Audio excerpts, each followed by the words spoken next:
So you are the content guru, and there has been all this talk about how content is going to go down, just in terms of the money that's been put at it. Right. It's what we've been hearing from Warner Brothers, from all of the studio heads, saying we're not going to spend as much.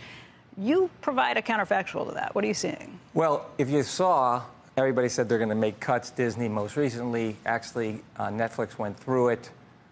But really, then Disney comes out, they're going to be spending $30 billion, maybe 33.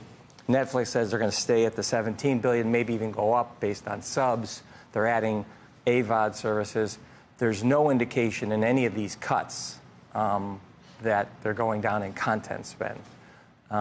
They can all talk about it. I think they have to talk about it for Wall Street.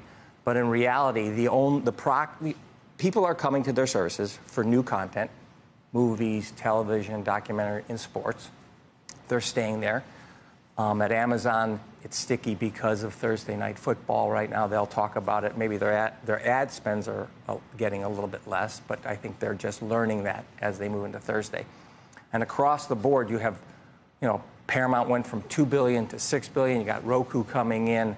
Everybody's spending, and now the movie business, as we know, seeing this movie, Black Adam, I think globally is at over $300 million.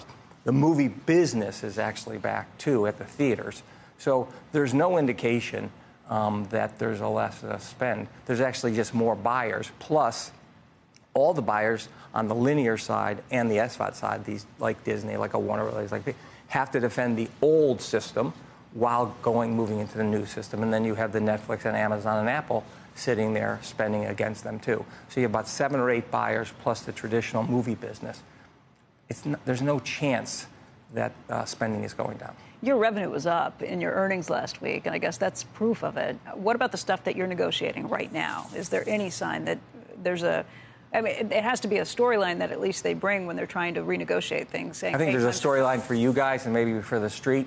I just finished a fairly significant deal with Amazon, with Tyler Perry. There's movies happening all the time. There's maybe the budget stays flat, potentially.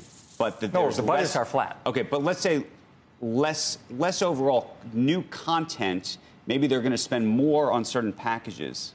No. No? No. There's more content than there's ever been. You think there's going to be? You think there's going to be just straight volume? Because part of the problem over the last 3 years is there's been volume without quality. Well, I completely disagree with that statement. You guys can all talk about what you guys like and don't like. Last week was Jeffrey Dahmer. You now have The Crown coming out. You have this movie this weekend.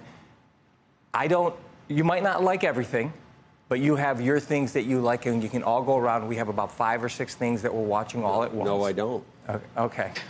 That's okay. the problem. Between sports, movies, television, when we define content and podcasts, it's a broad spectrum. You guys here are just focusing on movies and television. But when you talk about content, which I'm in, it goes from books, podcasts, sports, movies, television, documentaries. But here's the thing. I mean, a lot of the whole podcast model, you look at what Wondery was doing.